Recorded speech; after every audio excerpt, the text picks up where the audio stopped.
अब मैं 2004 से राजनीति कर रहा हूं और 21 साल हो गए।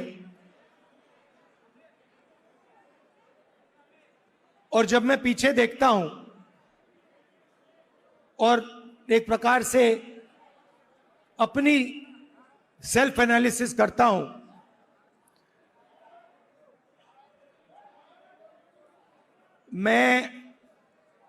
मैंने कहां कहां सही काम किया और कहां कमी रही, तो 2-3 बड़ी इश्यूज दिखती हैं मुझे। जमीन अधिग्रहण बिल किया, मनरेगा किया, भोजन का अधिकार किया, ट्राइबल बिल, न्यामगिरी की लड़ाई लड़ी। अगर मैं अपने आप के बारे में सोचूं तो मैं कहता हूं ये काम मैंने सही किया।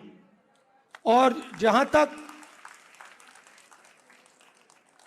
कमी रह सकती है, मगर जहां तक मैंने, चाहे वो आदिवासियों की बात हो,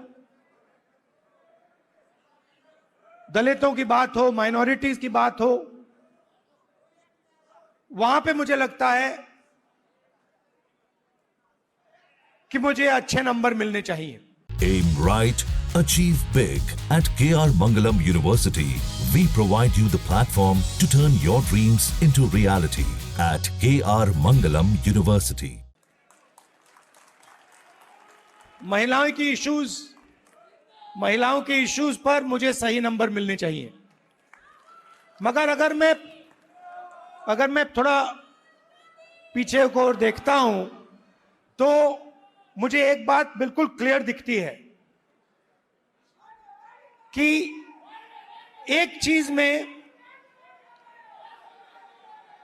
मेरी कमी रही थी। भैया बोलने दो, ब्रदर बोलने दो, आप बाद में बोलना। तो एक चीज में कांग्रेस पार्टी में और मेरे अंदर भी एक चीज मैंने मिस कर दी, एक गलती मैंने की। क्या थी?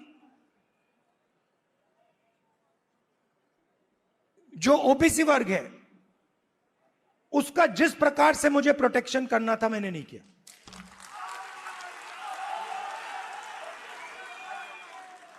क्योंकि अगर, और इसका कारण था आपकी जो इश्यूज थी उस समय मुझे गहराई से नहीं समझ आई। मैं स्टेज से कह देता हूं कि 10 साल पहले, 15 साल पहले जो दलितों के सामने कठिनाइयां थी वो मुझे अच्छी तरह समझ आ गई। वो शायद वो ज्यादा आसान है समझना, वो क्लियर है। अनटचेबिलिटी, उनकी हिस्ट्री है तो एकदम पता लग जाता है। आदिवासियों की भी इश्यूज आसानी से समझ आ जाती हैं। आप उनके इलाके में जाइए, जंगल, जल, जमीन बिल्कुल सामने दिखता है। मगर ओबीसी की जो इश्यूज हैं, जो मुश्किलें हैं, वो छुपी रहती हैं, आसानी से नहीं दिखती हैं। मेरी रिग्रेट क्या है कि अगर मुझे आपकी हिस्ट्री के बारे में, आपकी इश्यूज के बारे में थोड़ा सा भी ज्यादा मालूम होता, मैं तभी जाति जनगणना करा देता। वो निकल गया और मैं स्टेज से कह रहा हूं वो गलती है मेरी, और कांग्रेस पार्टी की गलती नहीं है, मेरी गलती है। और इस गलती को मैं ठीक करने जा रहा हूं। और और एक प्रकार से अच्छा हुआ। मैं सोच रहा था कि ठीक है भाई, गलती हो गई, तो अच्छा क्या है मैं आपको बताऊं कि अगर उस समय जाति जनगणना करवा दिया होता तो जैसा मैं अब जाति जनगणना कराऊंगा वैसा नहीं होता। बजट बना, मिठाई बांटी जा रही थी, याद है आपको? हलवा बांटा जा रहा था, 11 लोग थे वहां पे, 90% आप लोग हो, 50-55% ओबीसी, 15% दलित, 9% आदिवासी, कोई नहीं वहां पे। हलवा बट रहा है, वो खा भी रहे हैं। आप प्रोडक्टिव फोर्स देश की, वो हलवा में जो चीनी गई वो आपने बनाई,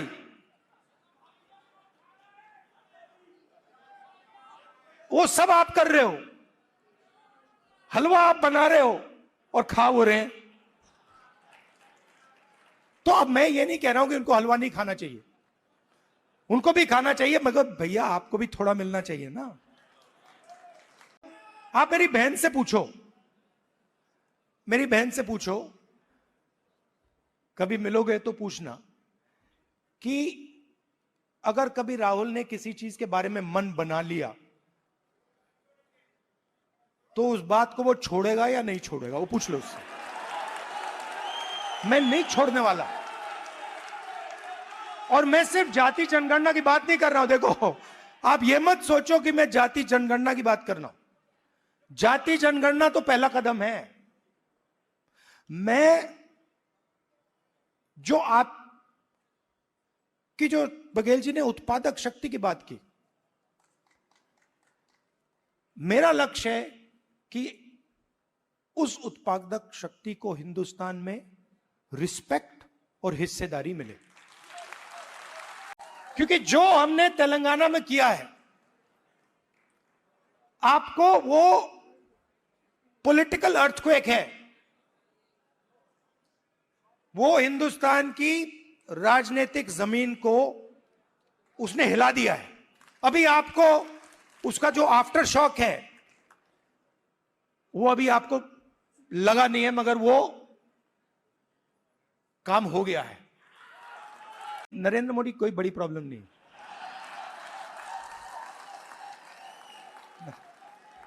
वो नहीं।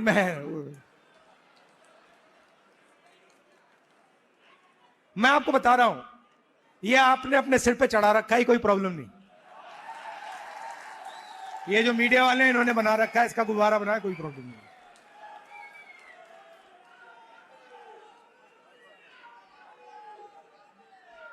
अब पहले तो मैं मिला नहीं था, अब 2-3 बार मैं मिल भी लिया हूं, बात समझ गया हूं मैं, कुछ नहीं उसमें।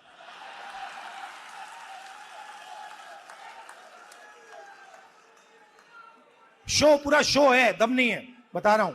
आप लोग मिले नहीं हो, मैं मिला हूं, बैठा हूं कमरे में। मैं आपको बता रहा हूं, 21वीं सदी डेटा की सदी है। मोदी जी कहते हैं data data data, DDD, 4D, 5D, 3D, ऐसे बोलते रहते हैं, सुना ना आपने? 50-60 साल पहले अगर आप पूछते पावर कहां से आती है, लोग आपको कहते पावर तेल से आती है, ब्लैक गोल्ड कहते थे उसको।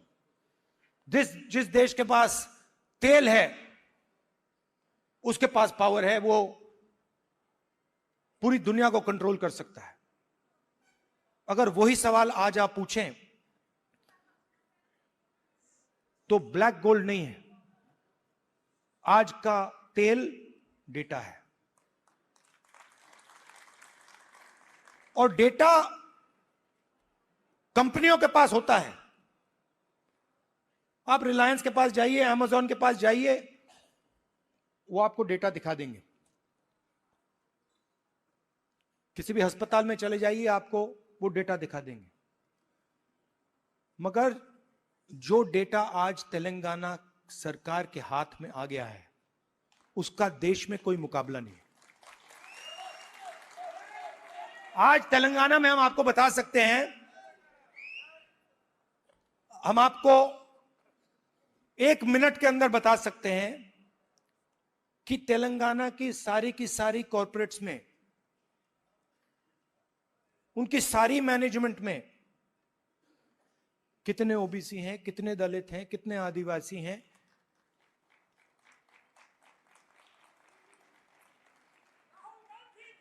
हम आपको बता सकते हैं, मैं आपको बता सकता हूं कि अगर आप तेलंगाना में कॉर्पोरेट्स के अंदर यह सवाल पूछें,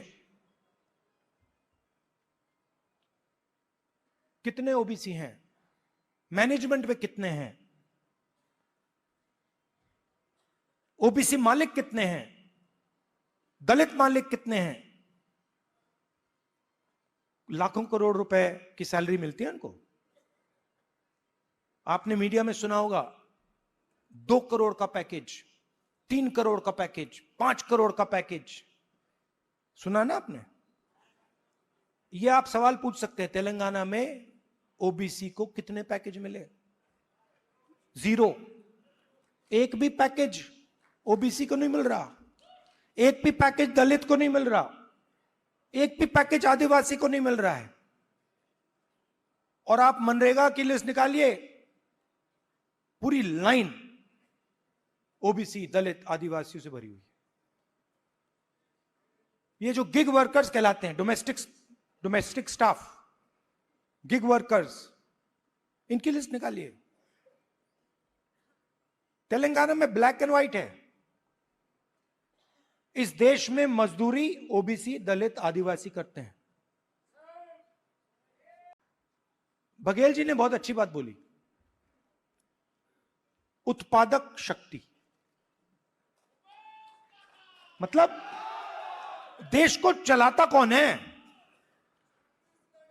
देश को, उसकी, किसी भी देश को उसकी उत्पादक शक्ति चलाती है। और देश में मेन सवाल यह उठता है कि अगर उत्पादक शक्ति देश को कुछ दे रही है, भोजन देती है, औजार देती है, ये इमारतें देती हैं, तो उस शक्ति को अपने खून पसीने के लिए देश क्या देता है? मतलब आप लोग देश को बनाते हो, इमारतें आप बनाते हो, सड़कें आप बनाते हो, स्कूल आप बनाते हो, कॉलेज आप बनाते हो, अस्पताल आप बनाते हो, टेंपल भी आप बनाते हो। मेरे लिए सबसे जरूरी सवाल है, अगर आप लोग देश को बनाते हो तो इस काम के लिए देश आपको क्या देता है? आपको क्या दे रहा है आज हिंदुस्तान? प्राइवेट स्कूल, जहां पे आपको लाखों रुपए देने पड़ते हैं। प्राइवेट स्कूल किसके? आपके नहीं, ओबीसी के नहीं, दलित के नहीं, आदिवासी के नहीं। आरक्षण लूटा नहीं, आरक्षण दिया नहीं जाता है।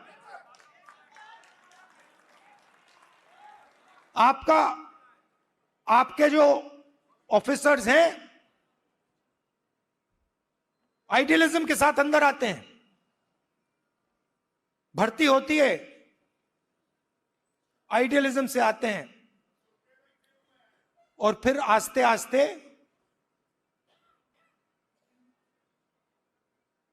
कट दिया जाते हैं। ACR, annual confidential report, OBC, दलित, आदिवासी अफसरों को हत्या करने का तरीका। रिजर्वेशन आपको दी गई है, मगर फाइनेंशियल मिनिस्ट्रीज को देखिए,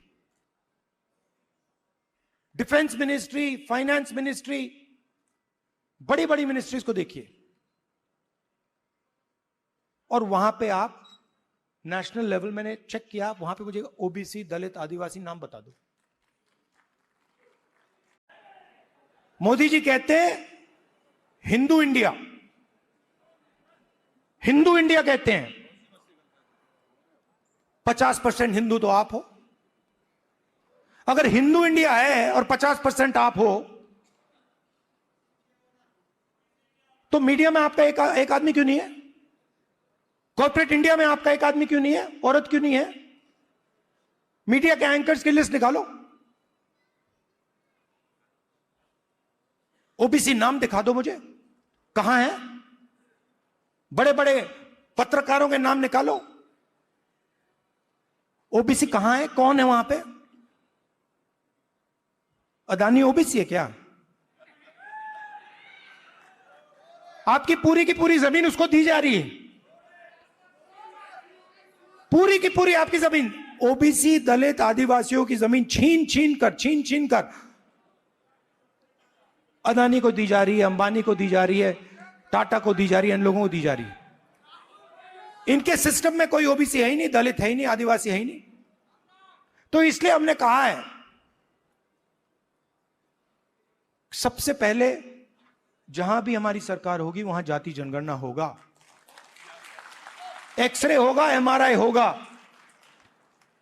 हमें पता लगाना है ओबीसी कितने हैं, कहां हैं, क्या करते हैं, कितनी भागीदारी है, कितना पैसा है, ये हम सब जानना चाहते हैं।